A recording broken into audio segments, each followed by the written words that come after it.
ಎಲ್ರಿಗೂ ನಮಸ್ಕಾರ. ಸುಮಾರು ವರ್ಷಗಳ ಹಿಂದೆ ಕರ್ನಾಟಕ ಸರ್ಕಾರದಲ್ಲಿ ಯಾವುದೇ ರೀತಿಯ ಕಾಲ್ಫಾರ್ಮ್ ಆಗಿರಂಗಿಲ್ಲ.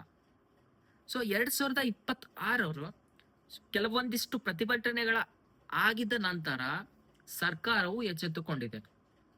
ಹಾಗಾಗಿ ಸುಮಾರು 4,000 ಹುದ್ದೆಗಳನ್ನ PEC ಅಲ್ಲಿ ರೀಸೆಂಟ್ ಆಗಿ ಕಾಲ್ಫಾರ್ಮ್ ಮಾಡಿರ್ತಾರ. ಅದಾದ ನಂತರ ಹೈಯೆಸ್ಟ್ ಕಾಲ್ಫಾರ್ಮ್ ಮಾಡಿರ್ತಕ್ಕಂಥದ್ದು ಈ ಒಂದು ಶಿಕ್ಷಣ ಇಲಾಖೆಯಲ್ಲಿ. ಸುಮಾರು 50,000ಕ್ಕಿಂತ ಅಧಿಕ ಹುದ್ದೆಗಳು ಖಾಲಿ ಇರ್ತವೆ ಈ ಶಿಕ್ಷಣ ಇಲಾಖೆಯಲ್ಲಿ. ಅದರಲ್ಲಿ ಎಲ್ಲವಕ್ಕೂ ಆರ್ಥಿಕ ಅನುಮೋದನೆಯನ್ನ ನೀಡಲಾಗಿದೆ. ಸೊ ಆ ಒಂದು 50,000 ಹುದ್ದೆಗಳಲ್ಲಿ ಸುಮಾರು 15,000 ಹುದ್ದೆಗಳನ್ನ ಇವಾಗ 1 ವೀಕ್ ಒಳಗಡೆ ನಾವು ನೋಟಿಫಿಕೇಶನ್ ಅನ್ನ ಕರಿತೀವಿ ಅಂತಂದು ಹೇಳ್ತಾ ಇದ್ದಾರೆ.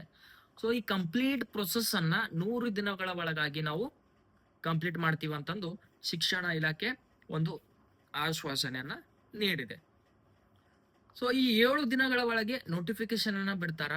ಆ ನೋಟಿಫಿಕೇಶನ್ ಅಲ್ಲಿ ಅರ್ಜಿ ಯಾವಾಗ ಸಲ್ಲಿಸಬೇಕು, ಕೊನೆ ದಿನಾಂಕ ಯಾವಾಗ, ಶುಲ್ಕ ಯಾವಾಗ ಪಾವತಿ ಮಾಡಬೇಕು, ಎಕ್ಸಾಮ್ ಪ್ಯಾಟರ್ನ್ ಯಾವ ರೀತಿ ಇರುತ್ತೆ, ಸಿಲೆಬಸ್ ಏನಿದೆ, ಏನೆಲ್ಲ ಚೇಂಜ್ ಆಗಿದೆ, ಎಲ್ಲವುಗಳ ಬಗ್ಗೆ ಆ ಒಂದು 7 ದಿನ ಒಳಗೆ ಬಿಡ್ತಕ್ಕಂತಹ ನೋಟಿಫಿಕೇಶನ್ ಅಲ್ಲಿ ಒಳಗೊಂಡಿರ್ತದೆ. ಹಾಗಾಗಿ ಇಷ್ಟು ವರ್ಷಗಳ ಹಿಂದೆ ಎಲ್ಲ ನೀವು ಕಾಯ್ಕೊಂಡ್ ಬಂದಿದ್ರಿ ಒಂದ್ ಯಾವ್ದಾದ್ರು ಗೌರ್ಮೆಂಟ್ ಜಾಬ್ ಅನ್ನ ನಾವು ಪಡಿಬೇಕಪ್ಪ ಅಂತಂತಂದು. ಹಾಗಾಗಿ ಈ ಒಂದು ಹುದ್ದೆ ಬಿಡ್ತಕ್ಕಂತ ಟೀಚರ್ ಹುದ್ದೆಯಲ್ಲಿ ಸದುಪಯೋಗ ಪಡಿಸ್ಕೊಳ್ಳೋದು ನಿಮ್ಮ ಒಂದು ಜವಾಬ್ದಾರಿ ಆಗಿರ್ತದೆ. ಮತ್ತು ಸರ್ಕಾರಿ ನೌಕರರಾಗಿ ಅದರಲ್ಲಿಯೂ ಕೂಡ ಶಿಕ್ಷಣದಲ್ಲೇ ಬರ್ಬೇಕಂತ ಅನ್ಕೊಂಡಿರ್ತಿರಲ್ಲ, ಅವರಿಗೆ ಒಂದು ಬಂಪರ್ ಕೊಡುಗೆ ಈ ಒಂದು ನೋಟಿಫಿಕೇಶನ್ ಆಗಿರ್ತದೆ. ಒಂದು ವೇಳೆ ನಿಮ್ಗೆ ಈ ಎಕ್ಸಾಮ್ಗೆ ಸಂಬಂಧಪಟ್ಟಂತಹ ಏನೇ ಡೌಟ್ ಇದ್ರು, ಸೊ ನನ್ನ ಕಮೆಂಟ್ ಬಾಕ್ಸ್ ಅಲ್ಲಿ ನೀವು ಕಮೆಂಟ್ ಮಾಡಿ, ನನಗಿದು ಡೌಟ್ ಇದೆ ಇದು ಅಂತಂದು.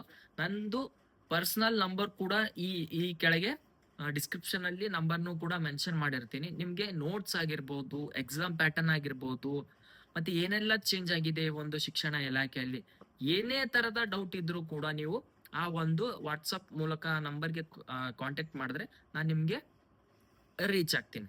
ಸೊ ಹಾಗಾಗಿ ಎಲ್ರು ಏನ್ ಮಾಡಿ, ಒಳ್ಳೆ ರೀತಿಯ ಪ್ರಿಪರೇಷನ್ ಅನ್ನ ಮಾಡಿ ಕಿಸಿಂದ ಒಂದು ಯಾವ್ದಾದ್ರು ಒಂದು ಸರ್ಕಾರಿ ಹುದ್ದೆಯನ್ನ ಪಡೆದುಕೊಳ್ಬೇಕೆಂಬ ಒಂದು ಆತ್ಮಸ್ಥೈರ್ಯವನ್ನ ನಿಮ್ದಾಗಿಸ್ಕೊಳ್ಳಿ ಅಂತಂದು ಹೇಳ್ತೀನಿ. ಧನ್ಯವಾದ.